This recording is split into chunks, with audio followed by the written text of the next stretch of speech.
Hello friends, welcome back to my YouTube channel guys. तो हम revision कर रहे हैं और आज के हमारे टॉपिक है पंचवर्षीय योजनाएं, पोषण एवं स्वास्थ्य, दहेज अधिनियम, बाल विकास।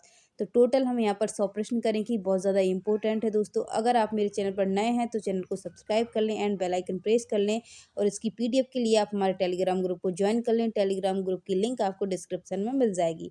तो चलिए दोस्तों, विदाउट टाइम वेस्ट करें हम इस वीडियो को स्टार्ट करते हैं।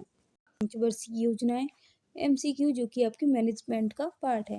तो चलिए जल्दी से हम क्वेश्चन को स्टार्ट कर देते हैं। पहला क्वेश्चन हमारी स्क्रीन पर है। भारत में पहली पंचवर्षीय योजना कब शुरू की गई? 1950, 1951, 1952, 1955। तो दोस्तों इसका राइट आंसर जो हो जाएगा ऑप्शन नंबर यहाँ पर बी हो जाएगा 1951 में।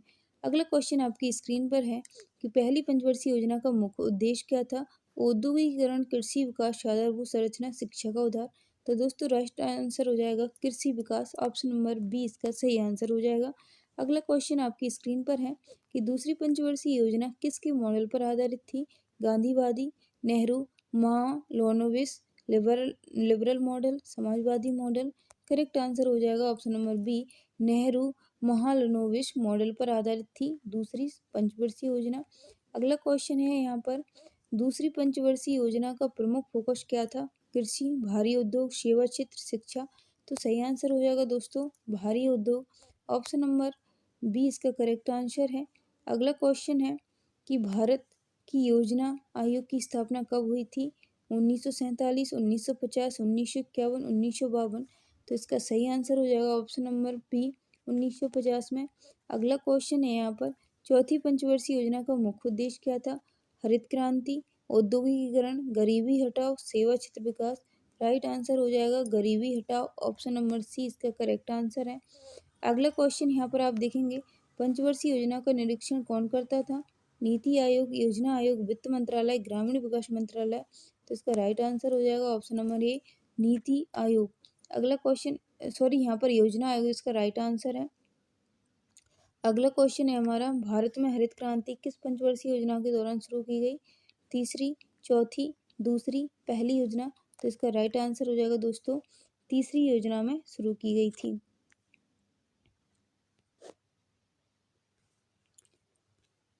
अगला क्वेश्चन है यहाँ पर, कौन सी योजना ग्रोथ विद जस्टिस पर आधारित थी? छठी योजना, सातवीं योजना, आठवीं योजना, नौवीं योजना। तो इसका करेक्ट आंसर हो जाएगा दोस्तों ऑप्शन नंबर बी सातवीं योजना। नीति आयोग की स्थापना कब हुई थी?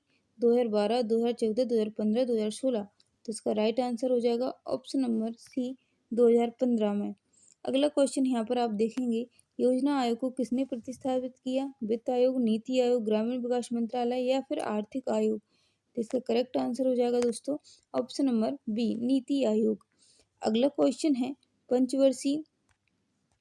पंचवर्षीय योजना के दौरान प्रधानमंत्री कौन थे दोस्तों? महात्मा गांधी थे, डॉक्टर राजेंद्र प्रसाद थे, पंडित जवाहरलाल नेहरू थे, लाल बहादुर शास्त्री थे। तो इसका सही आंसर हो जाएगा Pandit Jawaharlal Nehru, option number C. अगला क्वेश्चन है यहाँ पर, पांचवी पंचवर्षीय योजना किस नारे का प्रयोग हुआ था? जय जवान जय किसान, गरीबी हटाओ, आत्मनिर्भर भारत, हरित क्रांति। तो दोस्तों इसका राइट आंसर हो जाएगा ऑप्शन नंबर बी गरीबी हटाओ। अगला क्वेश्चन यहाँ पे देख सकते हैं, आठवीं पंचवर्षीय योजना कब से कब तक लागू हुई? 90 से 95, 1991 से 96, 1992 से 97, 1993 से 1998। तो दोस्तों यहाँ पर इसका राइट आंसर हो जाएगा ऑप्शन नंबर बी 1991 से 1996। अगला क्वेश्चन यहाँ पर देखेंगे कि 12वीं पंचवर्षीय योजना का मुख्य उद्देश्य क्या था? समावेशी विकास, औद्योगिकरण, हरित क्रांति, शहरी विकास। तो इसका दोस्तों राइट आंसर हो जाएगा ऑप्शन नंबर यहाँ पर देखने को मिलेगा हमें समावेशी विकास। अगला क्वेश्चन है, 12वीं पंचवर्षीय योजना की समयावधि क्या थी? 2010 से 2015, 2012 से 2017, 2011 से 2016, 2013 से 2018। राइट आंसर हो जाएगा दोस्तों 2012 से 2017 12वीं पंचवर्षीय योजना का समयावधि है। अगला क्वेश्चन है यहाँ पर, किस योजना में नरेगा कार्यक्रम शुरू किया गया था? 8वीं योजना, 9वीं योजना, 10वीं योजना, 11वीं योजना। तो इसका राइट आंसर हो जाएगा ऑप्शन नंबर डी 11वीं योजना। अगला क्वेश्चन है, योजना आयोग के पहले उपाध्यक्ष कौन थे? पंडित नेहरू, बी.टी. कृष्णमाचारी, डी.डी. द्विवेदी या फिर सी.डी. देशमुख। करेक्ट आंसर हो जाएगा B T. Krishnamachari, option number B इसका करेक्ट आंसर होगा। अगला क्वेश्चन है, किस पंचवर्षीय योजना में भारत ने आर्थिक उदारीकरण शुरू किया था? 7वीं योजना, 8वीं योजना, 9वीं योजना, 10वीं योजना। तो इसका राइट आंसर हो जाएगा ऑप्शन नंबर बी, 8वीं योजना। अगला क्वेश्चन है यहाँ पर, पहली योजना में कितनी राशि निवेश की गई थी? 2,69,35 करोड़ 4 तो आपको इसमें से बताना राइट आंसर क्या हो जाएगा। ऑप्शन नंबर ये यहाँ पर हो जाएगा 2,69,69 यहाँ पर राशि निवेश की गई थी। अगला क्वेश्चन है कि किस योजना को रोलिंग प्लान कहा जाता है? चौथी योजना, 5वीं योजना, छठी योजना, 7वीं योजना। ऑप्शन इसका राइट क्या हो जाएगा दोस्तों, आपको बताना। करेक्ट आंसर हो जाएगा ऑप्शन नंबर बी, 5वीं योजना। अगला क्वेश्चन है, किस पंचवर्षीय योजना में IT सेक्टर पर जोर दिया गया था? 8वीं योजना, 9वीं योजना, 10वीं योजना, 11वीं योजना। तो इसका दोस्तों आप आंसर कमेंट करो।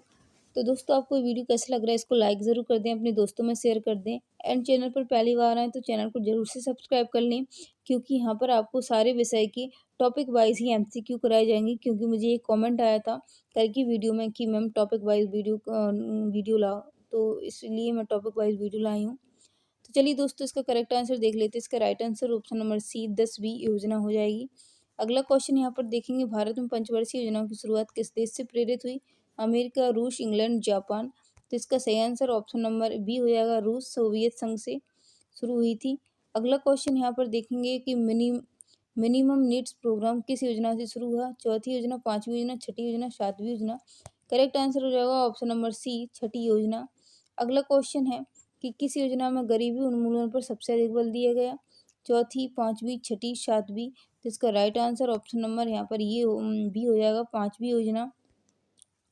अगला है, छठी पंचवर्षीय योजना की अवधि क्या थी? 1978, 1983, 80, 85 या फिर 81, 86 या फिर 82, 87। तो इसका राइट आंसर हो जाएगा ऑप्शन नंबर बी, 1980 से 1985। अगला क्वेश्चन आपकी स्क्रीन पर है, किस योजना को असफल मानकर रद्द कर दिया गया था? चौथी योजना, 5वीं योजना, छठी योजना, 7वीं योजना। तो इसका राइट आंसर हो जाएगा ऑप्शन नंबर बी, 5वीं योजना को। अगला क्वेश्चन है यहाँ पर, 11वीं पंचवर्षीय योजना का मुख्य उद्देश्य क्या था? समावेशी करना, औद्योगिकरण करना, हरित क्रांति, आत्मनिर्भर भारत। राइट आंसर हो जाएगा दोस्तों यहाँ पर ऑप्शन नंबर ये, समावेशी विकास। अगला क्वेश्चन है, कौन सी योजना ग्रोथ विथ स्टेबिलिटी पर आधारित थी? 5वीं योजना, छठी योजना, 7वीं योजना, 8वीं योजना। राइट आंसर हो जाएगा दोस्तों ऑप्शन नंबर सी, 7वीं योजना। 10वीं योजना का मुख्य उद्देश्य क्या था, ये आपको बताना है। रोजगार सृजन, गरीबी उन्मूलन, शिक्षा सुधार, औद्योगिकी विकास। तो इसका राइट आंसर हो जाएगा ऑप्शन नंबर ए, रोजगार सृजन। अगला क्वेश्चन यहाँ पर देखेंगे कि 12वीं पंचवर्षीय योजना का मुख्य नारा क्या था? तेजी से समावेशी और सतत विकास, गरीबी हटाओ, आत्मनिर्भर बनाओ, शिक्षक सबके लिए शिक्षा। करेक्ट आंसर दोस्तों हो जाएगा ऑप्शन नंबर ए, तेजी से समावेशी और सतत विकास करना। अगला क्वेश्चन है, योजना आयोग का अंतिम अध्यक्ष कौन था? Doctor Manmohan Singh, Narendra Modi, Pandit Nehru, Lal Bahadur Shastri. Correct answer हो जाएगा option number B, Narendra Modi. अगला क्वेश्चन यहाँ पर आप देखेंगे, पंचवर्षीय योजना का विचार सबसे पहले किसने दिया था? पंडित नेहरू, सुभाष चंद्र बोस, विश्वेश्वरैया या महात्मा गांधी। तो करेक्ट आंसर हो जाएगा ऑप्शन नंबर सी, विश्वेश्वरैया। अगला क्वेश्चन है यहाँ पर, किस योजना में मिड डे मील योजना शुरू की गई थी? छठी योजना में, 7वीं योजना में, 8वीं योजना में, 9वीं योजना में। करेक्ट आंसर यहाँ पर हो जाएगा दोस्तों 7वीं योजना में। अगला क्वेश्चन यहाँ पर आप देखेंगे कि राष्ट्रीय ग्रामीण स्वास्थ्य मिशन NRHM किस योजना में शुरू हुआ था, ये आपको बताना है। तो ऑप्शन आपकी स्क्रीन पर जल्दी से बताइए, इसका करेक्ट आंसर क्या हो जाएगा। तो दोस्तों इसका राइट आंसर हो जाएगा ऑप्शन नंबर डी, 11वीं योजना में शुरू किया गया था। अगला क्वेश्चन है यहाँ पर, पंचवर्षीय योजना में बेरोजगारी हटाओ का लक्ष्य किस योजना में रखा गया था? तो जल्दी से इसका आंसर बता दीजिए आप। ऑप्शन नंबर इसका राइट आंसर हो जाएगा डी, 8वीं योजना में शुरू किया गया। अगला क्वेश्चन है यहाँ पर, कौन सी योजना हरित क्रांति से जुड़ी है? तो दोस्तों हरित क्रांति से कौन सी योजना जुड़ी थी? पहली, दूसरी, तीसरी, चौथी। तो इसका सही आंसर हो जाएगा दोस्तों तीसरी योजना। अगला क्वेश्चन है यहाँ पर, योजना आयोग का मुख्यालय कहाँ है दोस्तों? नई दिल्ली, मुंबई, चेन्नई, कोलकाता। राइट आंसर हो जाएगा ऑप्शन नंबर बी, नई दिल्ली में स्थित है। अगला क्वेश्चन है यहाँ पर, 8वीं पंचवर्षीय योजना किस क्षेत्र पर जोर दिया था? कृषि, उदारीकरण, निजीकरण, शिक्षा, स्वास्थ्य। तो इसका करेक्ट आंसर है ऑप्शन नंबर बी, उदारी। पहले आप मेरे चैनल पर नए हैं तो चैनल को प्लीज़ सब्सक्राइब कर लें एंड बेल आइकन प्रेस कर लें। तो बाद की आयु में सर्वोच्च अस्थि द्रव्यमान एवं घनत्व प्राप्त करने और ऑस्टियोपोरोसिस के कारण होने वाले अस्थि भंग के जोखिम को घटाने के लिए डेड की पर्याप्त मात्रा आवश्यक है। तो दोस्तों ये है कैल्शियम एवं व्यायाम की। नेक्स्ट क्वेश्चन की ओर चलते हैं। डेड के दौरान खनिजों की अपेक्षा विटामिन, विशेषकर जल घुलनशील बी समूह के विटामिनों का ह्रास होता है। तो दोस्तों ये खाना पकाने से विटामिन यहाँ पर ह्रास हो जाते हैं। नेक्स्ट क्वेश्चन है हमारा, जन वितरण प्रणाली एक भारतीय है। तो दोस्तों ये खाद्य सुरक्षा प्रणाली है। नेक्स्ट क्वेश्चन है यहाँ पर कि आहार में वसा की कमी हो सकती है। तो दोस्तों यहाँ पर आंसर हो जाएगा उपरोक्त दोनों, इन दोनों जो है कमी यहाँ पर हो जाएगी अम्ल की। नेक्स्ट क्वेश्चन है यहाँ पर, लगभग सभी लोगों का स्वास्थ्य अच्छा बनाए रखने वाले आहार से प्राप्त पोषक तत्वों के अंतःग्रहण को किस नाम से परिभाषित किया जाता है। तो दोस्तों ये है अनुशंसित आहारीय अनुमतियाँ। नेक्स्ट क्वेश्चन की ओर चलते हैं। इनमें से किसी अवशोषण के लिए नेक कारक की आवश्यकता होती है। नेच कारक की, तो दोस्तों ये है विटामिन B12। और कमेंट करो विटामिन B12 का रासायनिक नाम क्या है। नेक्स्ट क्वेश्चन है कि व्रण यानी कि अल्सर से पीड़ित रोगियों से बचना चाहिए। तो रोगियों को धूम्रपान, अल्कोहल, कॉफ़ी सभी से बचना चाहिए।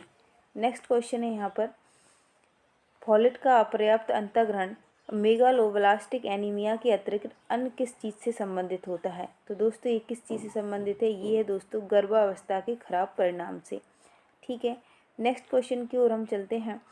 किशोरों को उनके वयस्क अवस्था के भार का 30% और उनकी वयस्क अवस्था की लंबाई का 20% से भी अधिक डेड के दौरान प्राप्त होता है। तो दोस्तों क्या होता है, यहाँ पर जो उम्र पूछी है वो है दोस्तों आपकी 10 से 19 वर्ष। दोस्तों 10 से 19 वर्ष। अगला क्वेश्चन है, महिलाओं के मामले में 18.5 किलोमीटर प्रति मीटर स्क्वायर से कम के BMI का अर्थ क्या होता है। तो यहाँ पर दोस्तों BMI का अर्थ पूछा है यहाँ पर। तो दोस्तों 18.5 है, तो ये दोस्तों सामान्य पोषण, संतुलित पोषण कहलाता है। क्या कहलाता है दोस्तों यहाँ पर, ये संतुलित सामान्य से कम पोषण। अगर इन्होंने 18 पॉइंट दिया होता तो ये संतुलित है, लेकिन इन्होंने सॉरी मैंने क्वेश्चन थोड़ा सा ध्यान नहीं, कम बोला है, 18 से कम है, तो ये दोस्तों सामान्य से कम पोषण में आता है। ओनली 18 दिया होता तो ये आपका संतुलित पोषण कहलाता है। और 18 पॉइंट और 24.9 से ज़्यादा होता है तो दोस्तों ये मतलब आपका अतिभार हो जाता है। ठीक है, अगला क्वेश्चन है, घेंगा और क्रिटिनिनता जिसे जड़मानवता भी कहते हैं के कारण बनने वाली प्रमुख पोषक तत्व न्यूनता है। तो दोस्तों ये आयोडीन की कमी से होता है ये रोग। अगला क्वेश्चन देखेंगे कि हेपेटाइटिस C का दीर्घकालिक संक्रमण का कारण बनता है। तो दोस्तों ये कौन सा है, तो ये कहलाएगा दोस्तों दीर्घकालिक यकृत संक्रमण। क्या कहलाएगा दोस्तों, दीर्घकालिक यकृत संक्रमण कहलाएगा। नेक्स्ट क्वेश्चन है, वर्ष डेड से सर्वत्र प्रतिरक्षीकरण कार्यक्रम में हेपेटाइटिस B वैक्सीन को शामिल कर लिया गया था। तो वैक्सीन की हेपेटाइटिस B वैक्सीन शामिल कर लिया गया था दोस्तों 2002 और 2003 में। नेक्स्ट है, कुछ कैरोटेनाइड जैसे लाइकोपीन एकल ऑक्सीजन के भक्षक होते हैं, शक्तिशाली डेड प्रदान करते हैं। तो इसका सही आंसर हो जाएगा दोस्तों एंटीऑक्सीडेंट गतिविधि प्रदान करते हैं। नेक्स्ट क्वेश्चन है यहाँ पर कि राष्ट्रीय अंधता नियंत्रण कार्यक्रम के अनुसार अंधता का मुख्य कारण क्या है। तो दोस्तों जो अंधता है इसका मुख्य कारण है मोतियाबिंद। क्या है दोस्तों, मोतियाबिंद के कारण अंधता होता है। राष्ट्रीय ट्यूबरक्लोसिस कार्यक्रम का प्रमुख उद्देश्य क्या था। तो राष्ट्रीय ट्यूबरक्लोसिस था, इसका जो उद्देश्य था दोस्तों यहाँ पर उपरोक्त सभी आ जाएगा। दोस्तों इसकी PDF आपको टेलीग्राम पर मिल जाएगी और टेलीग्राम की लिंक आपको हमारे डिस्क्रिप्शन में मिल जाएगी। नेक्स्ट है, इनमें से कौन सा विटामिन B12 की कमी से उत्पन्न मेगाब्लास्टिक एनीमिया को ठीक कर देता है। तो यहाँ पर दोस्तों सही आंसर हो जाएगा आपका फॉलिक अम्ल। क्या दोस्तों, फॉलिक अम्ल। अगला क्वेश्चन है यहाँ पर कि तेल किसका समृद्ध स्रोत माना जाता है। तो जो तेल है दोस्तों PUFA संतृप्त या फिर असंतृप्त। तो यहाँ पर आंसर हो जाएगा दोस्तों PUFA। ठीक है, नेक्स्ट क्वेश्चन यहाँ पर देखेंगे कि इनमें से कौन सा रोग श्वसन मार्ग के माध्यम से फैलता है। तो दोस्तों जो श्वसन मार्ग से फैलने वाला ये है दोस्तों, यहाँ पर सभी आ जाएंगे, इन्फ्लुएंजा, खसरा, गलसुआ, ये सभी श्वसन मार्ग से फैलते हैं। नेक्स्ट क्वेश्चन यहाँ पर देखेंगे कि इनमें से किसे छोड़कर अन्य सभी आहारी विटामिन डी आवश्यकता को बढ़ा देते हैं? तो आवश्यकता को बढ़ा देते हैं ये है लिपिड समृद्ध आहार। ठीक है। अगला क्वेश्चन है, गर्भवती महिला को डेड डैश से बचना चाहिए। तो गर्भवती महिला को उपरोक्त सभी से बचना चाहिए, अल्कोहल, कैफीन और कृत्रिम रंगों सभी से बचना चाहिए। नेक्स्ट क्वेश्चन है, इनमें से कौन एक संक्रामक रोग नहीं है? इनमें से बताना है तो कौन इनमें से संक्रामक रोग नहीं है? दोस्तों ये है हिस्टीरिया। जो हिस्टीरिया है ये संक्रामक रोग नहीं है, बाकी खसरा, इन्फ्लुएंजा, टाइफाइड ये सभी संक्रामक रोग हैं। अगला है, कैल्शियम, फॉस्फेट एवं मैग्नीशियम डेड डैश के अंदर पाए जाने वाले महत्वपूर्ण खनिज हैं। तो दोस्तों ये हैं आपकी हड्डियों में पाया जाता है कैल्शियम, फॉस्फेट एवं मैग्नीशियम। गर्भावस्था के दौरान ऊतक संश्लेषण की गति बढ़ने, सक्रिय ऊतक द्रव्यमान वृद्धि होने और हृदय वाहिका एवं श्वसन कार्य में वृद्धि होने के कारण डेड डैश में वृद्धि होती है। तो दोस्तों ये आपके आधिकारिक चयापचय में वृद्धि होती है। नेक्स्ट क्वेश्चन है कि एमएसआर का पूर्ण नाम है। तो एमएसआर का यहाँ पर पूर्ण पूछा है, तो इसका जो सही आंसर हो जाएगा दोस्तों ये है सेवियर एक्यूट माल्ट्यूनेशन, गंभीर तीक्ष्ण कुपोषण। अगला है, मलेरिया नामक रोग डेड डैश को प्रभावित करता है। तो जो मलेरिया है दोस्तों ये प्लीहा को प्रभावित करता है। अगला क्वेश्चन यहाँ पर देखेंगे, काली खांसी के लक्षण क्या हैं? तो दोस्तों काली खांसी के लक्षण है खांसी, छींक और बहती नाक। खांसी, छींक और बहती नाक काली खांसी के लक्षण है। आयरन न्यूनता के सर्वाधिक जोखिम में मौजूद जनसमूह हैं। तो दोस्तों इसमें नवजात शिशु, गर्भवती हो सकने वाली आयु की महिलाएं, गर्भवती महिलाएं सभी यहाँ पर आंसर हो जाएगा। गर्भावस्था में ऊर्जा की आवश्यकता बढ़ जाती है क्योंकि डेड डैश के लिए अतिरिक्त ऊर्जा चाहिए होती है। तो दोस्तों ये है उपरोक्त दोनों, गर्भ शिशु गर्भनाल वृद्धि और मात्र ऊतकों की वृद्धि। नेक्स्ट क्वेश्चन है, घेंगा ग्वाइटर से संबंधित है। तो दोस्तों ये किससे संबंधित है? ये इसका आंसर आ जाएगा दोस्तों यहाँ पर ये आपकी पीयूष अप टू यानी थायराइड ग्रंथि से संबंधित है। थायराइड। पहला क्वेश्चन आपकी स्क्रीन पर है कि दहेज प्रतिषेध अधिनियम किस वर्ष में पारित किया गया था? 1951, 1961, 1971, 1981। तो दोस्तों यहाँ पर जो सही आंसर हो जाएगा दोस्तों यहाँ पर 1961 में दहेज प्रतिषेध अधिनियम को पारित किया गया था। अगला क्वेश्चन यहाँ पर आप देखेंगे कि दहेज प्रतिषेध अधिनियम 1961 के अंतर्गत दहेज की परिभाषा क्या होती है? तो शादी के दौरान दी गई उपहार सामग्री दहेज कहलाती है, या शादी से पहले या बाद में किसी पक्ष द्वारा दी गई धन या संपत्ति ये दहेज कहलाती है, केवल नगद राशि या विवाह के दौरान माता पिता द्वारा दी गई संपत्ति। तो दोस्तों यहाँ पर जो सही आंसर है ये हो जाएगा आपका शादी के पहले या बाद में किसी पक्ष द्वारा दी गई धन या संपत्ति को यहाँ पर क्या कहा जाता है दोस्तों? दहेज माना जाता है। अगला क्वेश्चन आपकी स्क्रीन पर है कि दहेज मांगने पर अधिकतम सजा क्या होती है? 2 साल की सजा और 10,000 रुपये का जुर्माना, 5 साल की सजा और 15,000 रुपये का जुर्माना, 3 साल की सजा और 10,000 का जुर्माना, 6 महीने की सजा या 5,000 जुर्माना। तो दोस्तों यहाँ पर सही आंसर हो जाएगा आपका ऑप्शन नंबर ये हो जाएगा यहाँ पर 3 साल की सजा और यहाँ पर 10,000 रुपये का जुर्माना लगता है। अगला क्वेश्चन आपकी स्क्रीन पर है कि दहेज प्रतिषेध अधिनियम किस धारा के तहत आता है? धारा 4, धारा 5, धारा 6, धारा 8। तो दोस्तों जो दहेज प्रतिषेध अधिनियम है ये धारा 4 के अंतर्गत आता है। अगला क्वेश्चन है यहाँ पर दहेज लेने या देने की सूचना देने का अधिकार किसे होता है? केवल वधू के माता पिता, केवल वर के माता पिता, किसी भी व्यक्ति को, या फिर केवल पुलिस अधिकारी को? तो यहाँ पर सही आंसर हो जाएगा दोस्तों किसी भी व्यक्ति को ये अधिकार होता है कि वो ये सूचना दे सकता है। अगला क्वेश्चन यहाँ पर देखेंगे कि दहेज प्रतिषेध अधिनियम का उद्देश्य क्या है? विवाह की कानूनी प्रक्रिया को सरल बनाना, शादी में अधिक उपहारों को बढ़ावा देना, दहेज प्रथा को समाप्त करना, या फिर विवाह के समय अतिरिक्त कर लगाना? तो यहाँ पर दोस्तों इसका सही आंसर हो जाएगा दहेज प्रथा को समाप्त करना। अगला क्वेश्चन यहाँ पर आपकी स्क्रीन पर आप देख सकते हैं कि यदि दहेज के कारण किसी महिला की मृत्यु हो जाती है तो इसे किस रूप में माना जाता है? आत्महत्या, दुर्घटना, दहेज मृत्यु या फिर घरेलू हिंसा? तो इसका सही आंसर हो जाएगा दोस्तों दहेज मृत्यु, ऑप्शन नंबर सी। अगला क्वेश्चन यहाँ पर देखेंगे हम, दहेज मृत्यु के मामलों की सुनवाई किस अदालत में की जाती है? जिला न्यायालय, उच्च न्यायालय, मजिस्ट्रेट की अदालत या फिर सत्र न्यायालय? तो यहाँ पर सही आंसर है दोस्तों सत्र न्यायालय में दहेज मृत्यु के मामलों की सुनवाई की जाती है। अगला क्वेश्चन देखेंगे कि दहेज प्रतिषेध अधिनियम के तहत किसे दोषी ठहराया जा सकता है? केवल वर, केवल वधू, वर वधू और उनके माता पिता, वर या उसके परिवार के सदस्य को? तो यहाँ पर सही आंसर हो जाएगा वर या और उसके परिवार के सदस्यों को। अगला क्वेश्चन यहाँ पर आप देखेंगे कि दहेज विरोधी कानून के तहत शिकायत दर्ज कराने की समय सीमा क्या होती है। घटना के 1 वर्ष के अंदर, घटना के 2 वर्ष के अंदर, घटना के 3 वर्ष के भीतर है। समय सीमा की कोई सीमा नहीं है। तो इसका सही आंसर हो जाएगा दोस्तों समय सीमा की कोई सीमा नहीं है। दोस्तों बाहर की जो आवाज़ आ रही है उसके लिए आप इग्नोर करें, ठीक है। अगला क्वेश्चन यहाँ पर आप देखेंगे दहेज प्रतिषेध अधिनियम 1961 के तहत दहेज लेना या देना किस प्रकार का अपराध होता है। दीवानी अपराध, प्रशासनिक अपराध, आपराधिक अपराध या फिर नैतिक अपराध। तो यहाँ पर दोस्तों सही आंसर हो जाएगा आपराधिक अपराध यहाँ पर होता है, ऑप्शन नंबर सी। अगला क्वेश्चन यहाँ पर देखेंगे कि दहेज प्रतिषेध अधिनियम के अनुसार दहेज की परिभाषा में निम्नलिखित में से कौन शामिल नहीं है।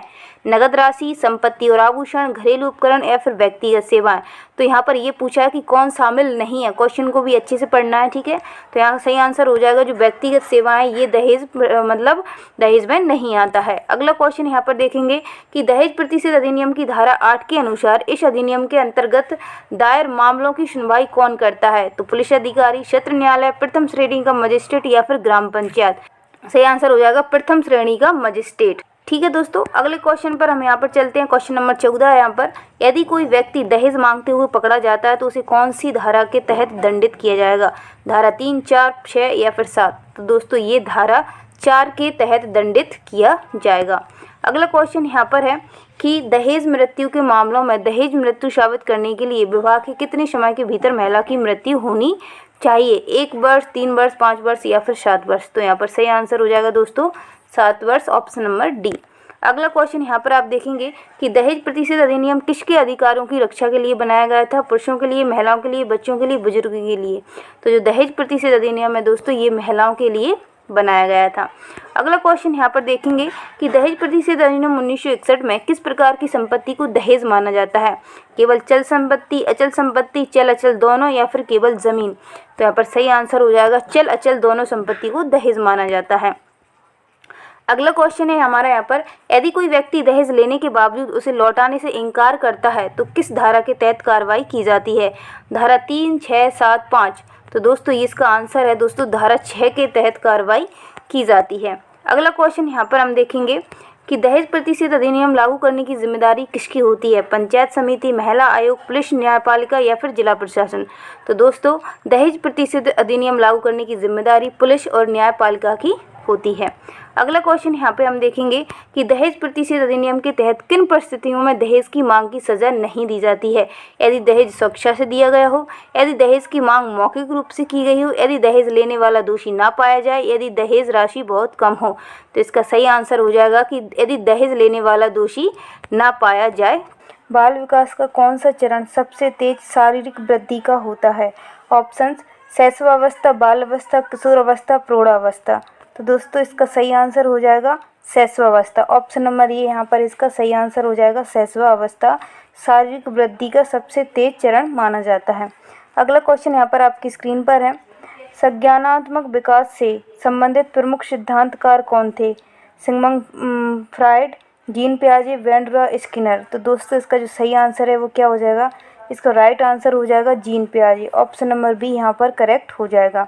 अगला क्वेश्चन है यहाँ पर आप देखेंगे, जीन पियाजे के अनुसार पूर्व संक्रियात्मक अवस्था यानी प्री ऑपरेशनल स्टेज की उम्र होती है 0 से 2 वर्ष, 2 से 7 वर्ष, 7 से 11 वर्ष, 11 से 15 वर्ष।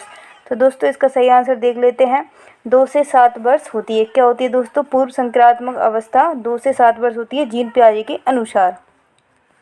अगला क्वेश्चन आपकी स्क्रीन पर है, बालक सबसे पहले किस कौशल को सीखता है। चलना, बोलना, रेंगना, पहचानना। तो दोस्तों जो बालक है वो सबसे पहले रेंगना सीखता है, ऑप्शन नंबर सी यहाँ पर इसका करेक्ट आंसर हो जाएगा। अगला क्वेश्चन यहाँ पर आप देखेंगे, जोन ऑफ प्रोमैक्सियल डेवलपमेंट का संबंध किससे है। वायगोत्स्की, पियाजे, कोलबर्ग, थॉर्नडाइक। तो इसका जो राइट आंसर है दोस्तों ये हो जाएगा वायगोत्स्की, ऑप्शन नंबर ए इसका करेक्ट आंसर हो जाएगा। अगला क्वेश्चन आपकी स्क्रीन पर है, कौन सा कारक बाल विकास को प्रभावित नहीं करता है। तो आनुवंशिकता, पर्यावरण, शिक्षा, भोजन की मात्रा। तो इसका राइट आंसर हो जाएगा दोस्तों भोजन की मात्रा। अगला क्वेश्चन यहाँ पर आप देखेंगे, सामाजिक विकास की प्रक्रिया को किसे कहा जाता है। सामाजिक विकास की प्रक्रिया किसे कहा जाता है। आत्म केंद्रित, समाजीकरण, आत्मसात करना, सृजनशीलता। तो दोस्तों इसका सही आंसर हो जाएगा सामाजिकरण, ऑप्शन नंबर बी। अगला क्वेश्चन यहाँ पर आप देखेंगे, बांधना और लुका छिपी का खेल किस प्रकार के विकास को दर्शाता है? शारीरिक विकास, संज्ञानात्मक विकास, भावनात्मक विकास, सामाजिक विकास। तो दोस्तों इसका सही आंसर हो जाएगा सामाजिक विकास, ऑप्शन नंबर डी। अगला क्वेश्चन है, बालक की सीखने की क्षमता का सर्वश्रेष्ठ समय कब होता है? शैशवावस्था, किशोरावस्था, पूर्व बाल्यावस्था, वयस्कता। तो इसका जो करेक्ट आंसर है दोस्तों ये हो जाएगा ऑप्शन नंबर बी सी, पूर्व बाल्य अवस्था। ठीक है। अगला क्वेश्चन यहाँ पर आप देखेंगे, बालक के नैतिक विकास के स्तर को निर्धारित करने के लिए कौन सा सिद्धांत दिया गया है? तो प्याजे का संज्ञानात्मक विकास सिद्धांत, फ्राइड का मनोविश्लेषण सिद्धांत, कॉलबर्ग का नैतिक विकास सिद्धांत, या फिर वाइगोत्स्की का सामाजिक संस्कृत सिद्धांत। तो इसका राइट आंसर हो जाएगा यहाँ पर कॉलबर्ग का नैतिक विकास सिद्धांत। ठीक है। अगला क्वेश्चन यहाँ पर देखेंगे, कौन सा सिद्धांत आसक्त सिद्धांत अटैचमेंट थ्योरी से संबंधित है? Baldwin, John Bowlby, Bandura, Erikson. तो दोस्तों इसका सही आंसर हो जाएगा option number B, John Bowlby. अगला क्वेश्चन यहाँ पर आप देखेंगे, सृजनात्मकता किस प्रकार के विकास से संबंध है? भावनात्मक, संज्ञानात्मक, शारीरिक, नैतिक। इसका सही आंसर हो जाएगा दोस्तों संज्ञानात्मक। ठीक है। अगला क्वेश्चन यहाँ पर देखेंगे, खेल गतिविधियाँ किस प्रकार के विकास में सहायता करती हैं? शारीरिक, सामाजिक, भावनात्मक, सभी। तो इसका राइट आंसर हो जाएगा दोस्तों सभी। अगला क्वेश्चन आपकी स्क्रीन पर है, वाइगोत्स्की के अनुसार सीखना किसके माध्यम से होता है? समाजीकरण, स्वतंत्रता, अनुभव, प्रतिबिंबन। तो इसका दोस्तों जो सही आंसर, जो सीखना होता है वाइगोत्स्की के अनुसार, वो किसके माध्यम से होता है दोस्तों? समाजीकरण से होता है, ऑप्शन नंबर ए यहाँ पर करेक्ट हो जाएगा। ठीक है। अगला क्वेश्चन यहाँ पर आप देखेंगे, आत्म अवधारणा का विकास किससे प्रभावित होता है? शिक्षक, माता पिता, मित्र समूह। तो दोस्तों इसका सही आंसर हो जाएगा सभी, ऑप्शन नंबर डी यहाँ पर करेक्ट आंसर हो जाएगा। अगला क्वेश्चन आप यहाँ पर देखेंगे, किसे अंतर व्यक्तिगत बुद्धि का प्रवर्तक माना जाता है? हार्वर्ड, गार्डनर, वाइगोत्स्की, फ्राइड, पियाजे। तो दोस्तों इसका सही आंसर हो जाएगा इसका ऑप्शन नंबर ए यहाँ पर हो जाएगा Harvard, Gardner. Option number A इसका करेक्ट हो जाएगा। अगला क्वेश्चन यहाँ पर देख लेते हैं हम, बाल विकास का संतुलन किससे निर्धारित होता है? शारीरिक और मानसिक संतुलन से, सामाजिक और सांस्कृतिक संतुलन से, आनुवंशिक और पर्यावरण कारक से। तो दोस्तों इसका सही आंसर हो जाएगा सभी से एक संतुलन और बाल विकास का संतुलन निर्धारित होता है, ऑप्शन नंबर डी। अगला क्वेश्चन यहाँ पर हम देखेंगे, किस सिद्धांत में अनुकरण द्वारा सीखना, लर्निंग बाय लिमिनेशन को महत्व दिया गया है? सामाजिक अधिगम सिद्धांत, संज्ञानात्मक विकास सिद्धांत, व्यवहारवादी, या फिर मानवतावादी। तो दोस्तों इसका सही आंसर हो जाएगा सामाजिक अधिगम सिद्धांत, ऑप्शन नंबर ए इसका करेक्ट आंसर हो जाएगा। ठीक है। अगला क्वेश्चन यहाँ पर हम देखेंगे, किशोर अवस्था में कौन सा हार्मोन विकास को नियंत्रित करता है? तो दोस्तों ऑप्शंस टेस्टोस्टेरोन, एस्ट्रोजन, ग्रोथ एवं हार्मोन, दोनों ए और बी। तो दोस्तों इसका सही आंसर हो जाएगा दोनों ए और बी, टेस्टोस्टेरोन भी और एस्ट्रोजन भी। ठीक है। ऑप्शन नंबर यहाँ पर डी इसका करेक्ट आंसर है। अगला क्वेश्चन देखेंगे, बालक की भाषा सीखने की क्षमता को किस कारक से प्रभावित माना जाता है? आनुवंशिकता, सामाजिक परिवेश, मानसिक विकास, या सभी। तो इसका सही आंसर हो जाएगा सभी। तो दोस्तों आपको ये वीडियो कैसा लगा मुझे कमेंट करके ज़रूर बताना, और मिलती हूँ मैं आपसे अगली वीडियो में। तब तक के लिए बाय बाय, टेक केयर।